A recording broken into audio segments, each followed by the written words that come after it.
Hello, everyone. Can you guys hear me? Yeah. Yeah, hi. Yes. Awesome. Hello, everyone. Hope you guys are having a good day, good weekend, all that jazz. Sorry for running a little behind. Just one of those days. Nothing is working right. So just give me a moment.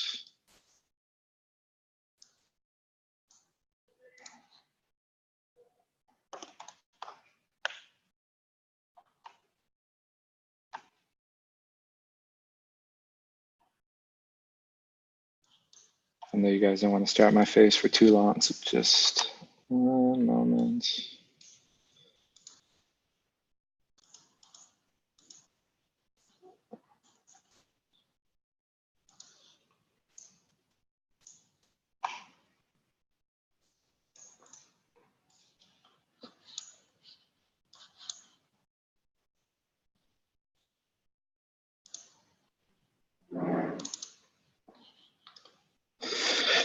All right, everybody.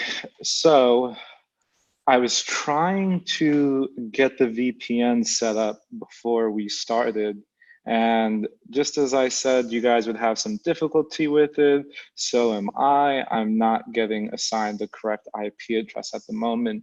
I need to pretty much play with it for a little bit more in order to get that right IP address. But if you guys have already started on that optional task to try getting this set up, this should be looking familiar to you, and this is going to be the VPN tool that we're utilizing in order to get access to the WoStork database. However, as I mentioned, we need the right IP address. And right now, I am not getting assigned the right IP address, and I don't want to do it while we're on Zoom because I'm going to keep losing connection with everybody. So we are pivoting just a little bit. And first off, how's the database, the SQL Vault or Oracle stuff coming along? Is anybody having any issues with that? Yes, actually. Hi, Robert. Hello. I tried today to do some action on Oracle as our tasks, but it was kind of challenging because any command which I put, like select and then something, it didn't go through. So this is actually was the main problem. Okay, sounds like it should be an easy issue to resolve. Was anybody else having that problem by chance? Has anyone had success when it comes to Oracle? Let's see, I guess in the chat. Yes, Yes, yes. I did it, no problem. Yeah, okay, cool. I had some problem with Oracle. There's when I try to like type it something, it's only can like show example, but like doesn't really work. All right, let's just visit this real quick then.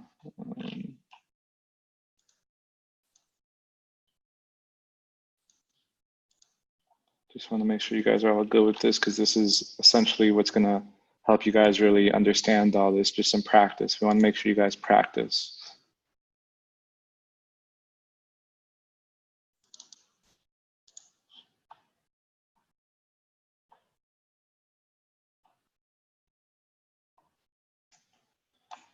Hi, Robert. Hi, everyone.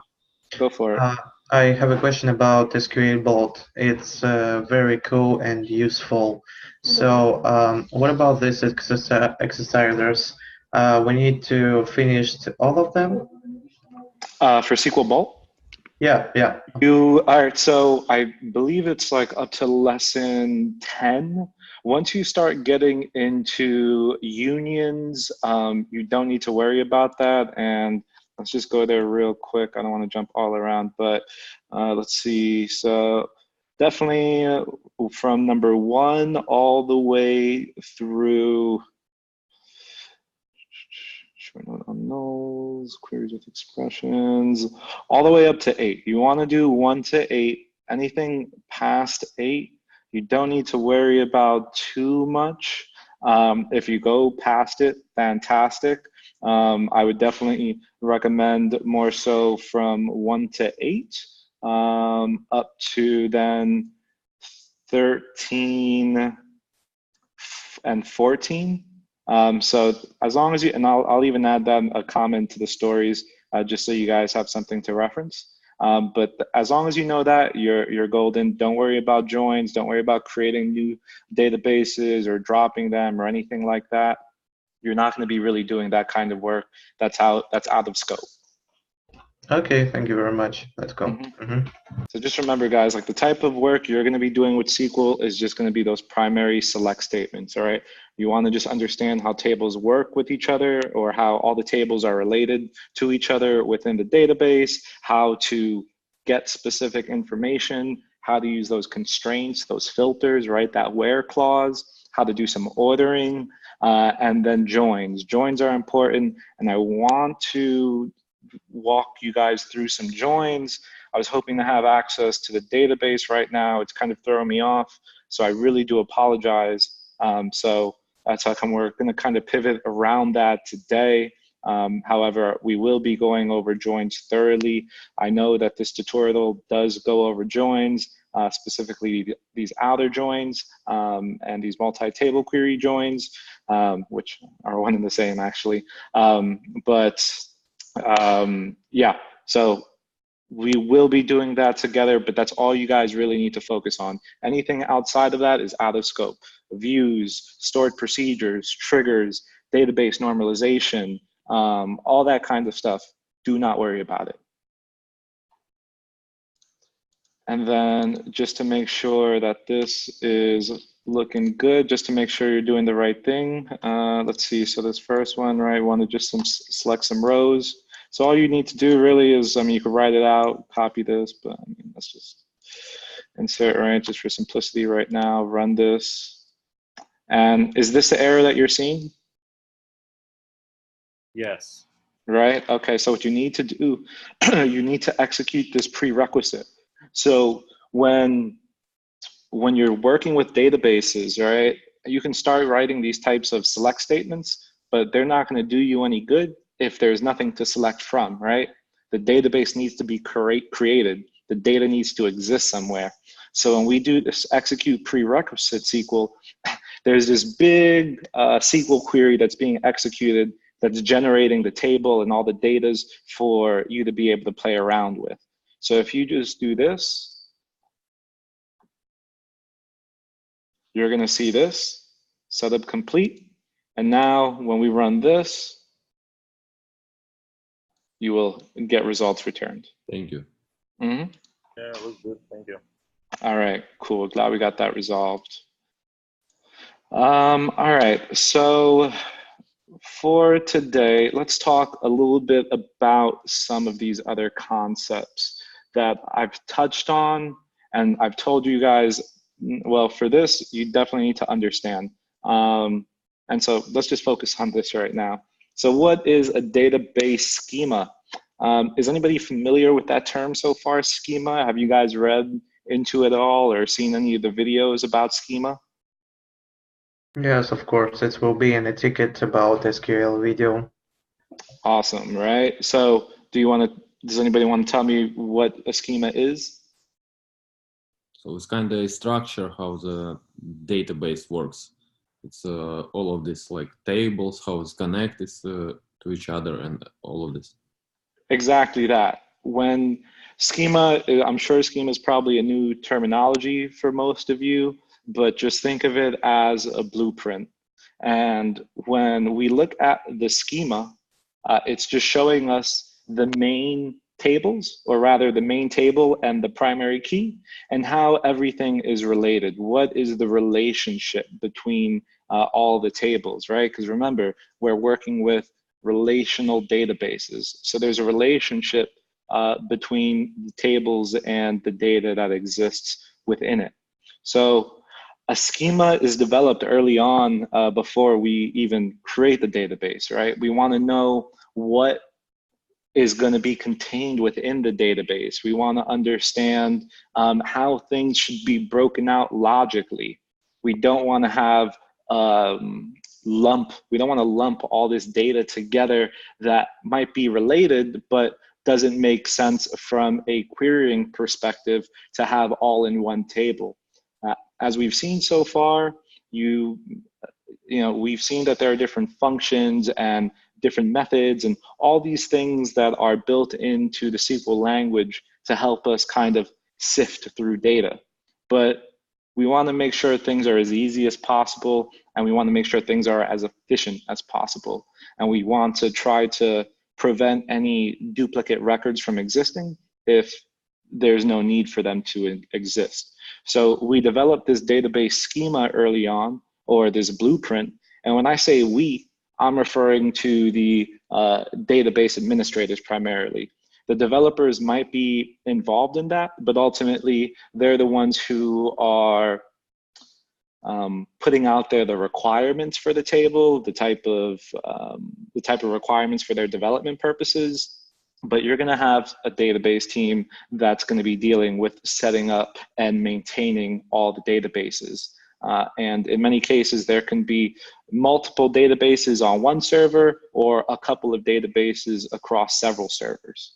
And it can be configured differently for different environments, different reasons. It's on a case-by-case basis. So however you see it implemented in one place doesn't mean that's going to be how it will be everywhere else. What's useful about the schema is the visualization it provides. So you guys might be familiar with the terms of a primary key and a foreign key at this point. And if you're not, don't worry, we're going to talk a little bit about it right now. But if we look here, right, this is a schema, and this looks to be a schema representing music. And this is a very simple, straightforward database right now. We only have 3 tables, one table called albums, another table called genre, and another table called artists, right? And so when we look at this, we can just start thinking about, or rather you should ask yourself, why is it broken out the way it is like that? Why can't I have, say, one table that contains all of this? Well, we know artists have multiple albums. Well, if they're successful anyways, hopefully they have more than one album. And we know, of course, there are millions of artists, all old and new. And if we want to go ahead and store this information somewhere, we need to make sure that it's broken out in a logical way that allows us to represent the relationship between these tables, so we can pull back the information that we need and only the information that we need without getting all this excess stuff, all right? So when you look at, say, this albums table, I'm trying to think of an album. Anybody have an album off the top of their head? I don't know, Blueprint by Jay-Z, since this is appropriate, since we're talking about schemas, all right? We know that Jay-Z has a bunch of different albums, Beyonce, all these people have albums. Great, well, I wanna go ahead and find out information about that artist. Well, I can go ahead and utilize this table, or rather create a query, do a basic query, a select star from artists, and it could show me all the artists that exists, right? And now I can start pulling in, now knowing that I have that artist ID, right? And in this case, this is gonna be a primary key. So when we look at this, and I'll zoom in a little bit, this is a primary key that we see here. And so this key is going to be the relationship from this primary albums table to the genres and the artists, all right? So using this album ID, or rather using this artist ID, I can go ahead and query this albums table, and I can just do a basic select star, right? Or I can go ahead and specify these columns themselves specifically. So album name and date released, artist ID, genre ID, however you want to do it, right? But ideally, I can just do that wild card, that star, that asterisk. And so if I know the artist ID, if I know that Jay-Z has an artist ID of, say, 112, I can do select star from albums where artist ID, right, equals, what did I say, 112. And that will return to me all of the albums that Jay-Z did. And hopefully you guys already kind of understand that concept since we've been playing around with SQL Vault, and I know you guys are already playing with Oracle, which is fantastic. And looking at this schema, we see that this is a primary key for this table. And then these are going to be foreign keys. And so all that means is that this is the key, that these foreign keys are going to be a primary key in another table. So we see here this artist table, I have this artist ID, right? And look right here, artist ID. So I know that I can use the foreign key within albums as a primary key within artist table. And same thing with genre. I see I have a genre ID here, and I would use this genre ID in order to get specific genres from the genre table. Right? It's a relationship. Everything's about a relationship within the database or within relational databases. If there's not a relationship, then chances are that data is going to be lost, and it's probably a poorly maintained database, because that should never be the case. There always needs to be that relationship. Let's see. So another thing is when we look at the schema, it's also telling us the type of data that should reside within that column. So we have a table, and in here we have 5 different columns. So when we look at album ID, we see int. Int represents an integer, right? So a number, 1, 2, 3, 4, 100, 1000, and so forth. And so that means that only an integer value can go into that column. Then we see below that we have album name, and we have varchar 255. So what does that mean? Does anybody know what that means? It means characters. Characters, right, exactly. And what about the var part?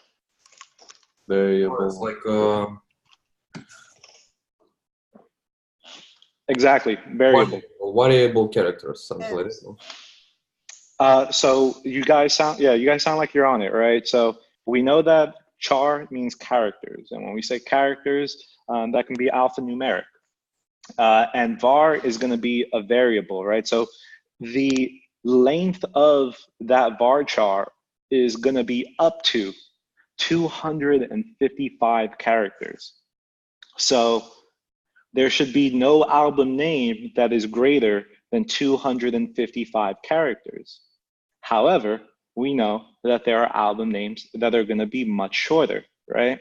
So it's going to be a variable length of characters that can be inputted into this specific column of album name, but it cannot exceed 255 characters.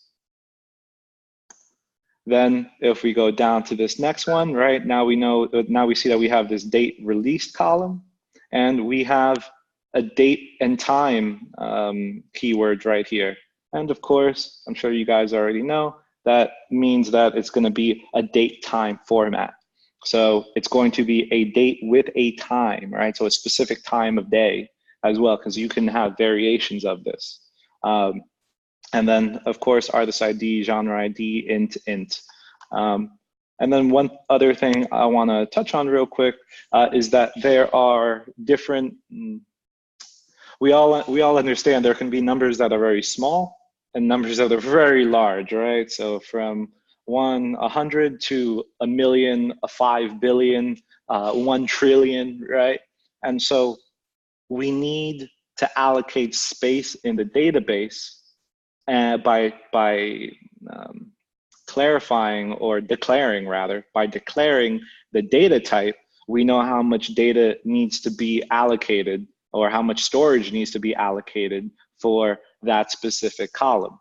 So there's different types of ints. There's int32, int64 for larger numbers. I forget off the top of my head, but all I'm trying to point out to you is there can be an int for a small number, and if you're dealing with large numbers, or if you're dealing with decimal and you need more decimal points and you need more precision, there are different data types. So as long as you understand int is integer, Varchar are characters, date and time, of course. Date and time, you're golden, all right? That's all you need to understand. Databases can become very complex, and that's how come there are professionals who deal with solely databases.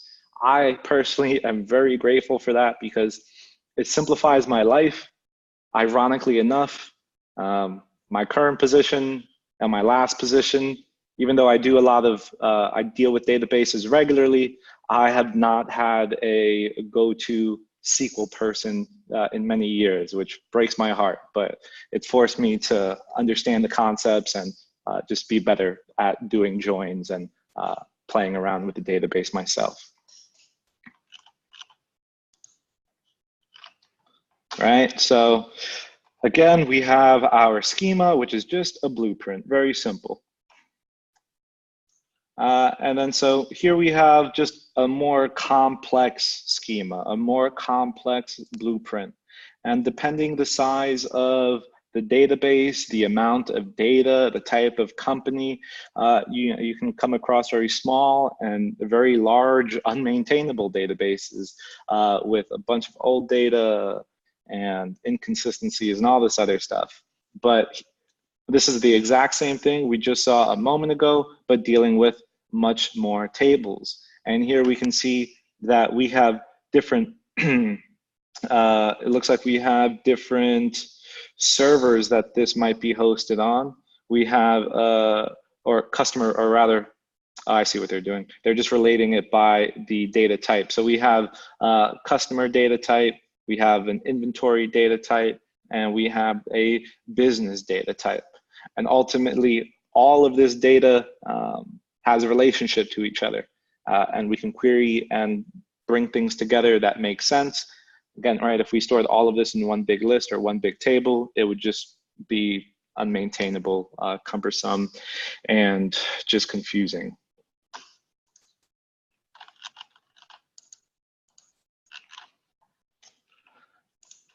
Let's see.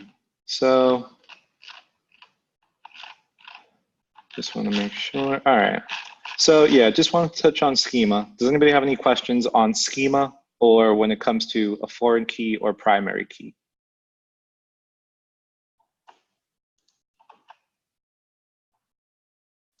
All right. So just a quick example of some primary keys. A lot of times there's going to be a random number, or let me not say a random number, but a number that's generated that will increase gradually or incrementally. So when we start off with our database and we start inserting rows, the first record, of course, is going to be the first record, right? So it can have an ID of 1. And in some cases, the data might not have anything unique to utilize as a key. So we go ahead and just automatically generate a number. All right, so that's how come we can see just we'd just be using IDs regularly in order to tie information together from these tables. We know that social security numbers, however, are supposed to be unique.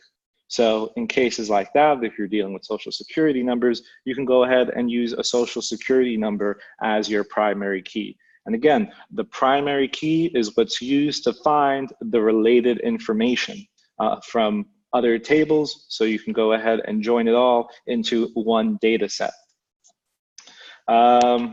Also, you should, if you're ever working somewhere and the social security numbers are exposed and for you to play with, that's a problem. But that's a topic for another day. What about if it's an internal Excel spreadsheet? That's even worse. Because you're talking about a spreadsheet that has no actual security measures to it, right? No encryption to it. It's a file that's floating around. Data, when it comes to that kind of sensitive information, there are security standards in place, and that essentially needs to be encrypted. And there's going to be a hash stored somewhere in order to decrypt it. And all this other stuff that's related to database security that you don't need to deal with, so you don't need to be concerned about that, but just know in the case of a spreadsheet like that, that's an issue. Bring that up to somebody. And I guess it was just a company with no standards. So. Exactly, and that's how we hear data breaches and hacks all the time. And I mean, at this point, your social security number is out there, my social security number is out there. We're all screwed, but let's try to implement the best security policies that we possibly can. So if you see something, say something. All right, so we went over our keys, we discussed schemas. Let's talk about relationship types. So in some cases, we can have, or rather, let me start off like this. We have three primary types of relationships: one-to-one, one-to-many, and a many-to-many relationship. And so when we talk about the one-to-one, it's just a relationship between two tables where both of the tables are associated using only one matching row. All right, so this would be using the primary key and a foreign key type constraint. So all that means is there's not going to be multiple joins across tables where you're going to be using that primary key in order to get all the data that you want, right? It's going to be very simple. It's going to be very linear. There's going to be an ID here, and the related information is going to exist only in this one table, all right? So you have this one-to-one relationship. All right, so one table, using that one primary key, I can go ahead and pull data from this one other table, and that is the only relationship that exists. There could be many other tables out there, but there is only one relationship between that data type. And then what's very common is going to be a one-to-many relationship. So when it comes to a well, let's see, we have this nice little visual right here. One-to-one relationship between person passport details. So we see that we have this persons table, and this person has an ID of 1. And if we look in the passport details table, we can use that person ID and see that there is going to be this one relation, this relationship existing only in this one table like this. So in this case, we have a primary key in this person's table, and then that primary key is going to be the foreign key in that other table. And then here we have another primary key ID specifically for this passport. And then we can go ahead and probably use this passport ID and look into, I don't know, travel history using this passport ID, something along those lines. But that's the kind of relationship we're talking about when we're mentioning a one-to-one type relationship. Then we have this one-to-many relationship. One-to-many relationship as a relationship between two tables where a row from one table can have multiple matching rows in another table. This relationship can be created using primary key, foreign key relationships. So here, right, same concept. We have this primary key, which is going to be a book ID. And in here, we can see that using the author table, that there are other records using that same ID. So we can see that in this case, there's one record here, and there exists many records related to that primary key in this other table, which is the authors table.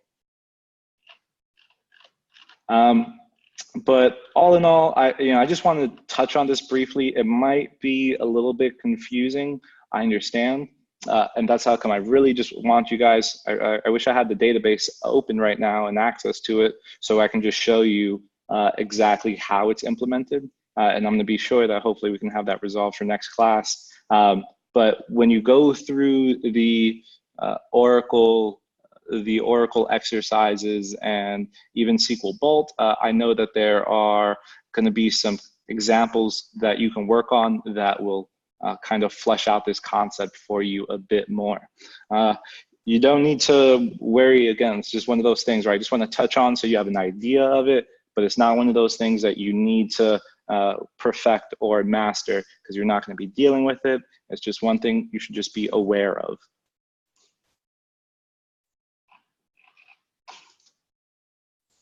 Let's see. Next we have.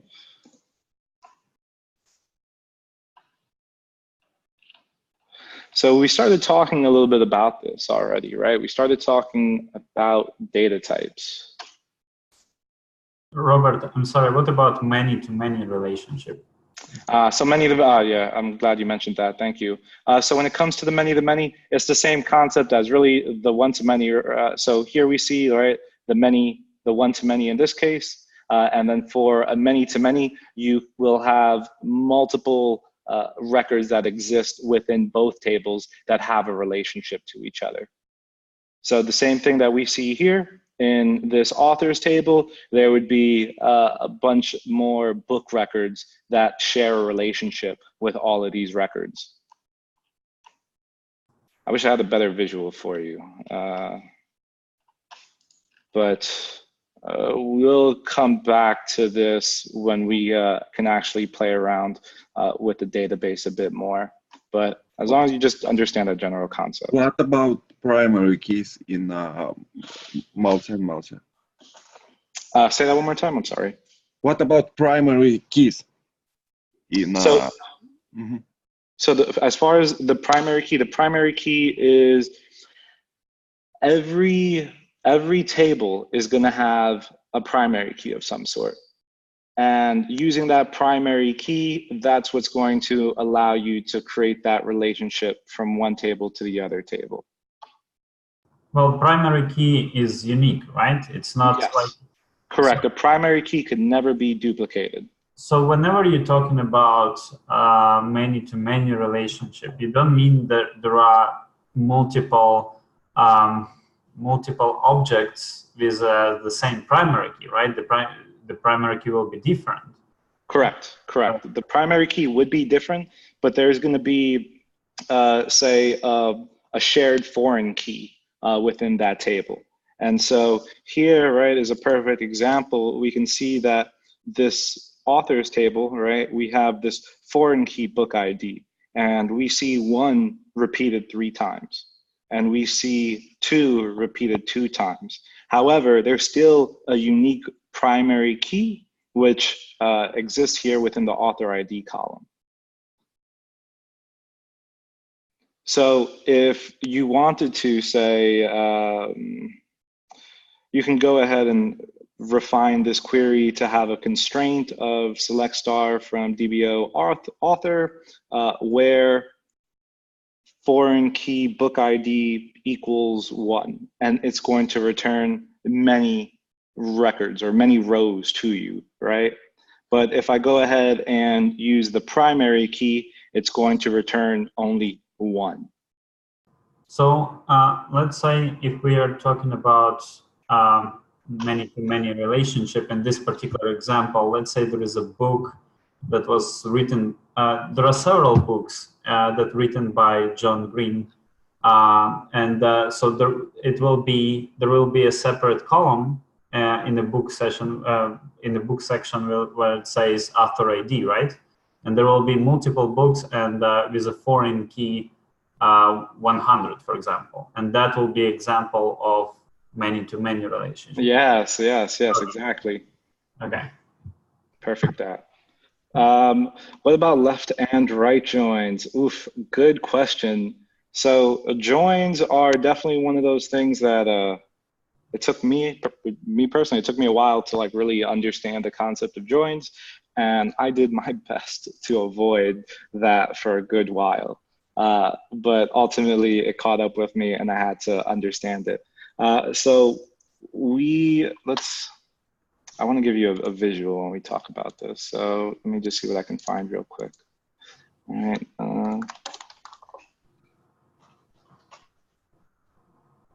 But when we do a join, essentially we're joining 1 or more tables together. And depending, so when we do the joins, and I'll just, let's see, what's a good example here, right? So here we have this join of table 1 and table 2. So when you talk about a left join versus a right join, that means that we want all the matching data, or we want all the matching data that comes from table 1, if it's a left join, or we want all the matching data that comes from table 2, if it's a right join. And then whenever you see an inner join, that will just be a standard join. And here's a pretty good, sweet, this is a good visual. So here we have an example of an inner join. So this query will show the names and age of students enrolled in different courses. No, not that. Actually, let's do this. So the inner join keyword selects all rows from both the tables as long as the condition is satisfied. This keyword will create the result set by combining all rows from tables where the condition is satisfied. So the value of the column field will be the same. And so here's a nice little visual of what that would look like. And then if we move down to, say, a left join, this is going to return all the rows of the table to the left side of the join, and matching rows for the table on the right side of the join. All right, so all the rows that exist within this table we want. Table B might have additional rows, but we don't care for them unless there is a match between the two. And then the same thing would be said about a right join, but instead of table A, it's going to be table B, right? So it's just flipped in reverse. And this is definitely one of those things, well, I'm glad it makes sense. So I'm very glad that makes sense. And I know for some of you guys, it might not make complete sense right now. And when we do when I'm able to actually do queries, you'll be able to have that, be able to see visually the difference in the data that's returned, depending the type of join that you're utilizing. So left and right joins, there are examples of outer joins, right? And when we're talking about inner joins, that's we're looking at matching rows from both. Correct. And whenever you see the inner join, you never need to use the inner join keyword unless you want to be very explicit. But if you just put join table A and table B, join is the same as inner join. Okay. Yeah, it's just one of those old, the way the syntax was before, but we don't need to carry over that keyword anymore. But it's always, it's kind of nice to have that clarity of what's going on within the join whenever we see that. So we will be working on joins more. So don't worry about it if this does not make complete sense to you right now. We will be diving into it a lot more. And now that actually one thing I want to touch on too is this is definitely one of those interview type questions. So again, right, we don't need to master all of this, but you will likely be asked what are joins and what's the difference between the joins. So I know everything's explained pretty nicely in some of the homework that was assigned and within the interview questions. I know there's a nice explanation about it. So be sure to read that and understand it and be able to talk on it. Personally, I know there was a couple interviews a long time ago I was on where they asked me what the difference was, and I don't typically have to execute left or right joins. I'm just doing joins, so a regular inner join. And I told him, I was like, oh, you know, like I know that if you do the left join versus the right join, it's going to be the matching data from, I think, you know, the first one versus the second one and vice versa. And I said it's something along those lines, right? So I didn't say it, I wasn't able to say it very technically, but they understood that I understood what these joins are and how to utilize them. So be sure you just have that general understanding of it.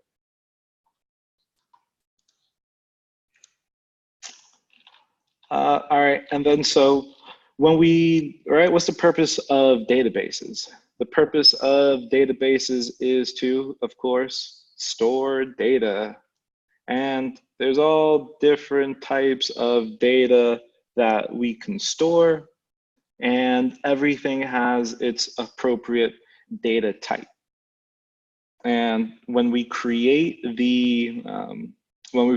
schema, we're determining the type of data that's going to be stored in that column and how much space needs to be allocated for it, right? You know, just today is actually that's a perfect example. Today earlier, I wound up creating some issues at work when I was testing. And after the developer was looking into it, because I didn't see any of the records created that were supposed to be created. And I pinged the developer, I'm like, hey, your code's no good. And he starts looking into it. And lo and behold, there was this weird exception. And we didn't understand exactly why the exception occurred. Look into it a little bit more. The data that it was expecting, the data that it was going to store in that column was of type int. And so int has a range. And we have the ranges right here. And so we have this range, this low range for int, and we have this high range for int. So any number between this and that is going to be considered an int type, and it can store it without issue. I wound up creating a number or inputting a number somewhere, something like this. So it was a big int. And in that case, it could not store the data that I was trying to pass to it, causing that exception, causing that issue, which was perfect for negative testing because we want to make sure everything's being handled as expected.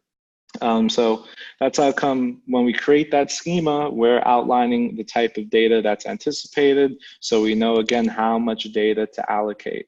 So we have all these different types of numeric, whether it's bit, tiny int, small int, and so forth.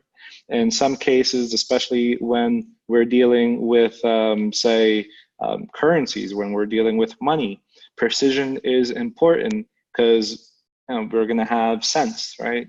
$2.99, $5.24, whatever the case may be, there's precision involved. And so we want to make sure that we are capturing all the numbers and we're not truncating or dropping off those decimal points. So if you ever hear that term truncate, that just means something is cut off somewhere. So if you are passing, say, a dollar value, so $7.99, into a column of type int, when you look at that column, you're only going to see 7. Where'd the 99 go? It got truncated because it is not of decimal type. So the precision was not needed, or at least we thought the precision was not needed. And so that's how come it automatically truncates. And so again, right, we have all these different data types and everything has its own purpose. Of course, we have our date, we have our time, our date time that we saw. So when we see this date time data type, this is the format that it's expecting. So we see year, month, date, hours, minutes, and seconds. It needs to be in this format in order for it to be a date time format. And then even, so same thing with time, right? We don't need to worry about the date, we don't need to worry about time, right? Makes sense? And then here we already talked a little bit about this, right? So a char is going to be a fixed length with a maximum length of 8,000 characters. And then varchar is going to be a variable length of storage, right? So before it was, I think, varchar 255. So it can be 2 up to 255. In this case, when it's a char, it needs to be whatever the defined amount is. So that fixed length, there's no variation in it. Varchar max, that will be just the max storage that's provided. And we have some of these other data types in here as well. We don't need to worry, again, we don't need to worry too much about this, but it's just good to know what it is and just to understand that these exist and these exist for a reason. Do you have any questions around these data types? And I'll be sure to share these references within the Confluence page later once I put the video on there. So don't worry if you're trying to find it right now. I'm going to share it with you guys. I see the decimal and numeric data types, they have the same range. What is the difference between those two? Let's see, that's a good question. Let's see, so these do appear the same, don't they? Decimal, numeric, let's find out. All right, so decimal versus numeric.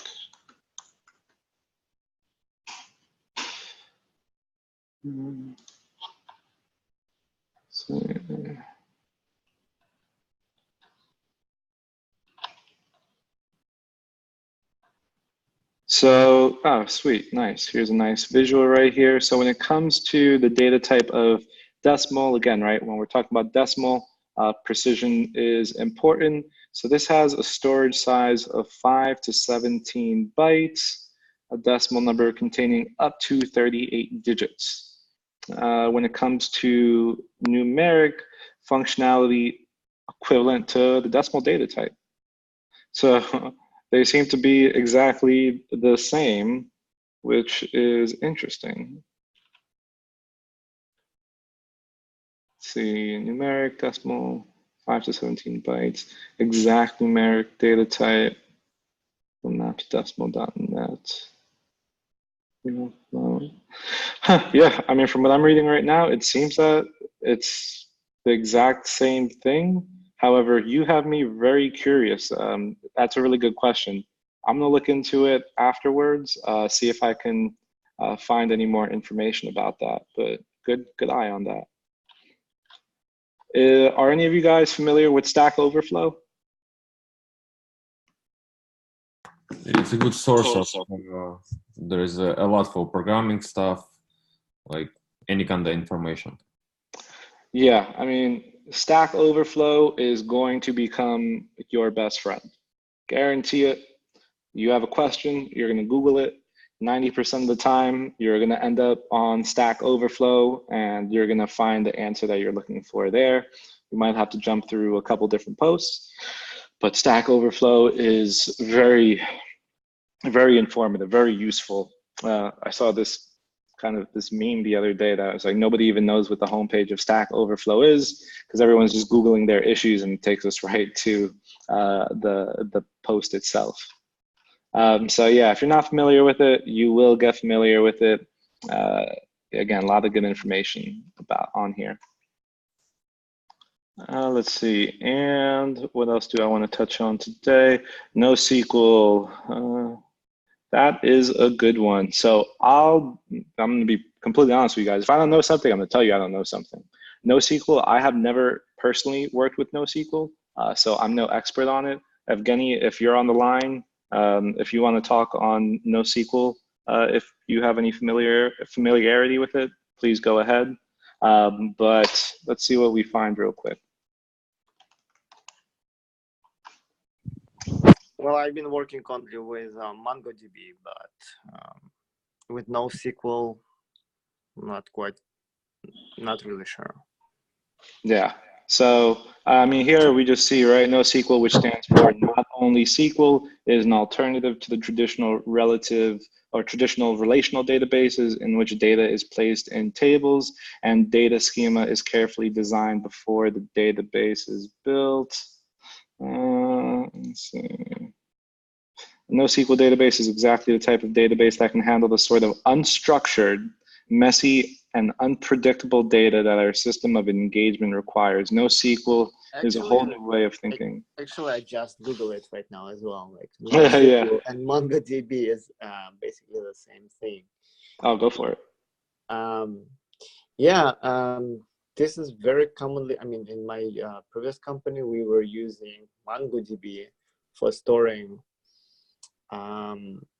a huge amount of data, which is basically similar for, I would say, for data types. Not data types, but for file types? File types, yeah. For example, orders, right? The company was providing the information about the orders, which were provided by, let's say, Amazon, right? You would do purchase and you will receive the receipt with order. And this type of orders and this type of data we were storing in MongoDB.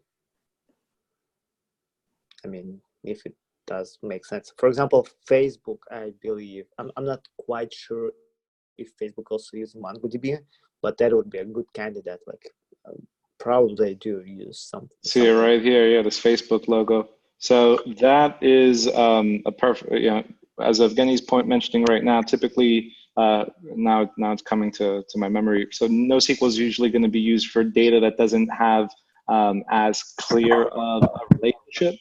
So when you're dealing with a whole bunch of different file types, documents, like here are some examples when it comes to IoT, Internet of Things, and the way they're stored and the way these relationships are created between the tables are different. Like the concept of primary and foreign keys don't exist, I believe. So depending the type of data you're working with will determine the type of database you're going to implement. So just when it comes to SQL, that's going to be a simple relational table storage, all these different tables, primary keys, foreign keys, relationships amongst everything to bring it all home. Let's see, Robert, the database is, it's a one file where all tables resides, and it's only now I want to play with some specific DB.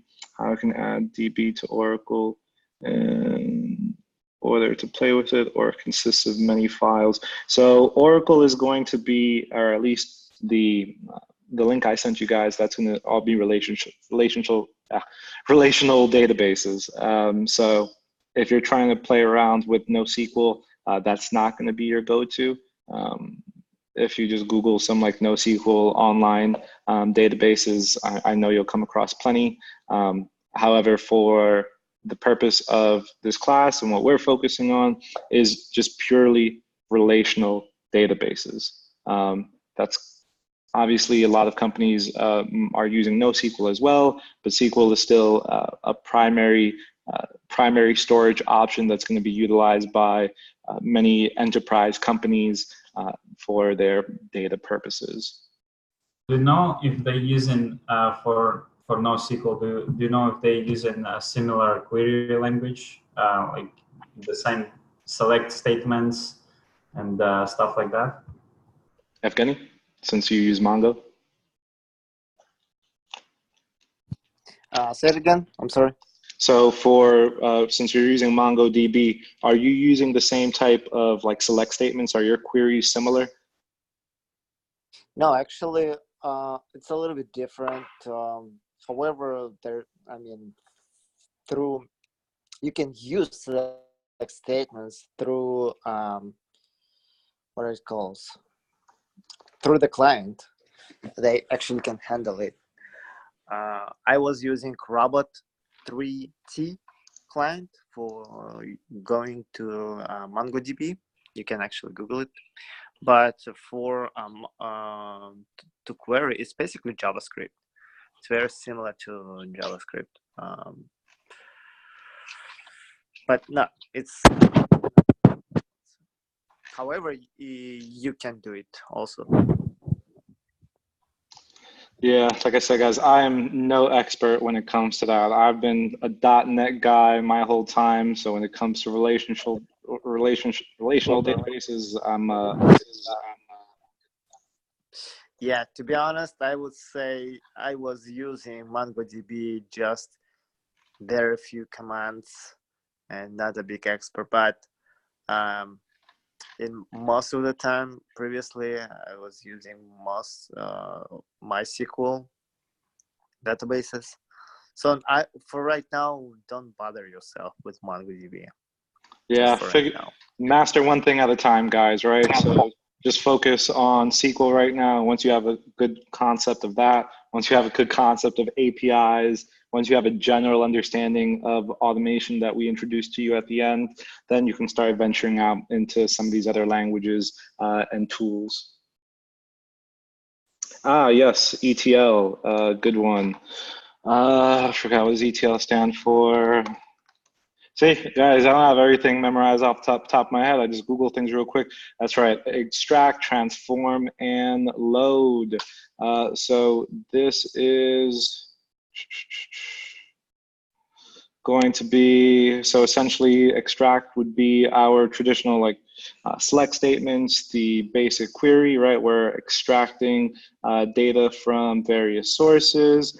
Transform, once the data has been extracted and converted in the expected format. Let's see, then we can go ahead and load it somewhere. So this is where we can essentially push the data to a specific designation or target. Think of whether it's a data warehouse or even a web page, all right? So extract, we are querying a database. Transform, we're doing something with that data, whether it's sorting it, parsing it, averaging certain numbers, right? We're transforming it. We're using a function, a built-in function to do something else with that data, and then we're loading it somewhere. We're loading it into a report. We're loading it into another database, all right? So great question, Ivan. ETL is terminology that you may come across. That would be another potential interview question. So if you understand what ETL is, you're doing good. And again, ETL, extract, transform, and load. When you query a database, you're extracting information. When you transform something, well, we're using a function in order to massage the data. So think of like how we use the distinct keyword or we use the average keyword. We're transforming that data somehow, right? We're doing something else with it.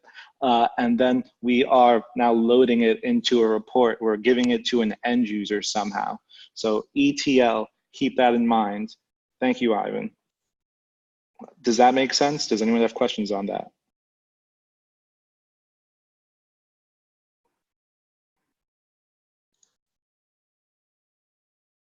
Nope. Okay, awesome. Let's see.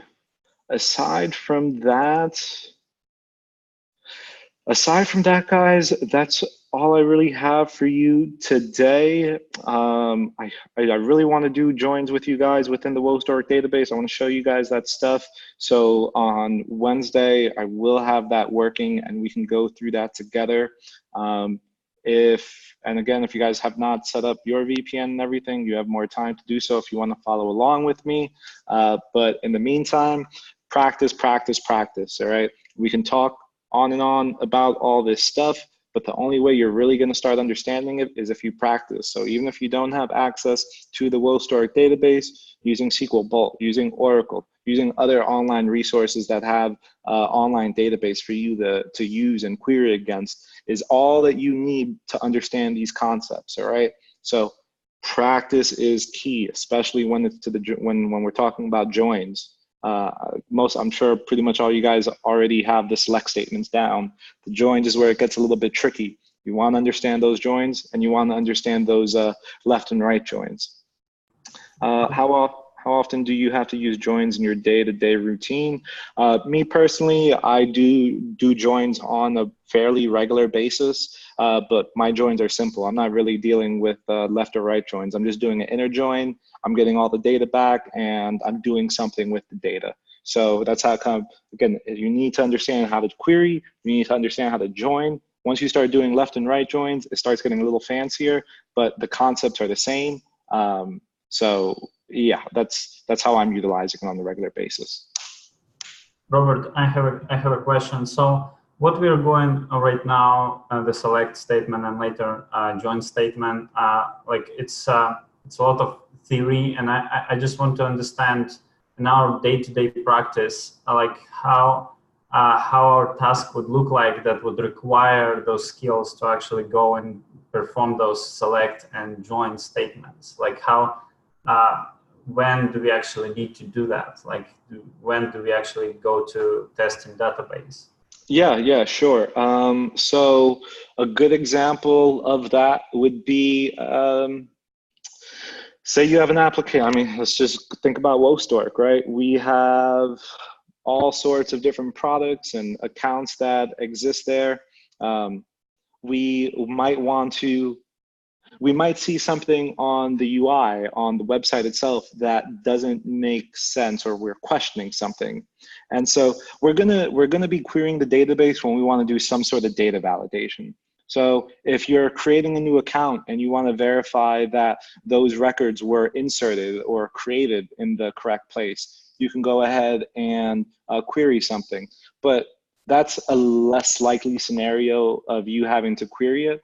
A better one would be, let's say you want to verify that something has been approved.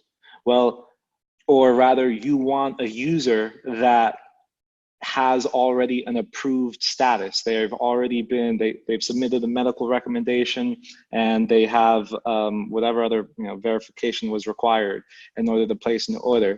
You can, one, go ahead and create a new user, right? And go through that whole process, go to the admin side, approve them, go through the whole process. Or you can just go ahead and query the database, and you could do select star from, say, approved users table, where approval equals 1.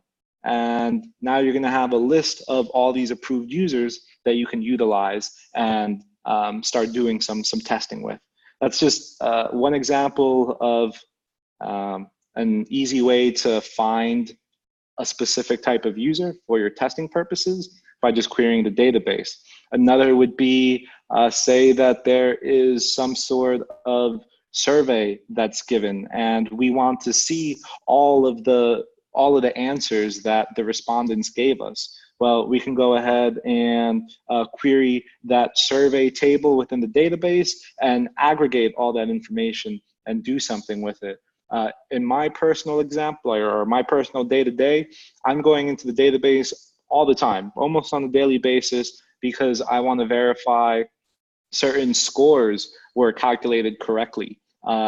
So think about if you have a test that's administered and you don't necessarily have access to the underlying algorithm or function that's doing all the calculations, but you know that once it's submitted, that calculation is done and it's stored somewhere.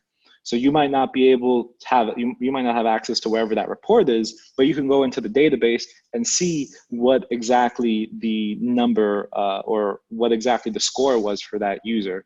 So doing those types of basic queries, you could be doing that on a very regular basis, depending your role. But of course, it's going to be on a case-by-case basis.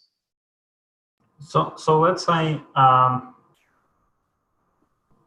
like, I'm trying to think about the like, for example, if you would enter in a password, you would enter the data that is not supported by the type in the database, and then next time whenever you try to log in, like, it will just give you a message saying that this file is not found, and then you can go to the database and see that it wasn't saved because the type wasn't right. Would that be an example, like, in the ballpark? Or, I mean, usually it wouldn't allow you to that password, right? Because Exactly. yeah. But could it be the situation when it will actually allow you to add the password even though the data type is not correct? So there is that's the password example isn't a good example, right? But the concept is there. Yes. A better example would be, we haven't spoken about JSON, and we're not going to be talking about JSONs because we have nothing to do with JSON. All right. This is just another concept, a data type. All right. So just think of a data type that's referred to as a JSON object, right? And so JSON just stands for JavaScript Object Notation. And this is a standard file or data transfer format. And so in this file, you can have, say, all the information about a customer, all right? So when you create that account, on Wostork, your first name, last name, email address, zip code, whatever else, right? And all this stuff can be created in this file type or this JSON file type. Now, you might want to verify that data or that file was created correctly. And so after you do your online sign-up process, right, all the UI validation should have happened. So you can't put a bad password, you can't put in special characters and a username and that kind of stuff, right? So the UI validation is there, it's doing its thing, but that data then needs to be transformed and converted into this file, this new file format. And that's going to be stored in the database. And that might be sent out to someone else. That could be used in emails. That could be used for all this stuff, right? But ultimately, bottom line, there is a file type that's going to be created with your basic information on sign up. And you might want to go into the database to make sure that that file type was generated correctly as expected. But I think just a real good, simple example would be you need to know how many orders are placed on Wostork on, say, a daily basis. Well, the easiest way to do that would just be to go into the database and query the average amount or query the total orders that are placed and then filter by a specific date or a date range. And then you can determine the average amount of orders, right? So going into the database to verify those types of scenarios would be what you're doing, not so much in the case of the password example. Does that make sense? Yes. Yeah, I see. So and again, right? So it really depends. Some of you guys might be involved in databases every day. Some of you might be doing it once in a blue moon. But these are concepts that you do need to understand because no matter where you're at, there is going to be a database. And if you're able to interact with the database, your life is going to be much easier because these questions that you have, you now don't need to go out there and ask people all these things. You can start poking around in the database to confirm some things and look into things and see the data yourself. Let's see. Navigate, voucher, is the voucher no longer working? The voucher doesn't work. 2 gigabytes and the connection stay with voucher. Okay, so it looks like you guys, all right, so it looks like the voucher is working then. It worked for you, Sergey?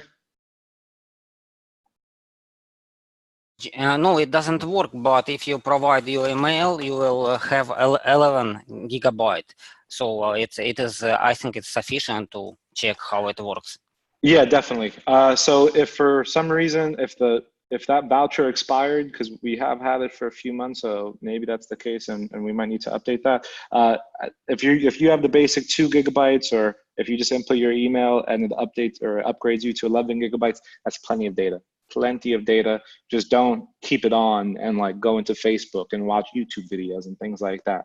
Just have it on when you're playing with the database, so you're only using kilobytes. You're only using very minimal data.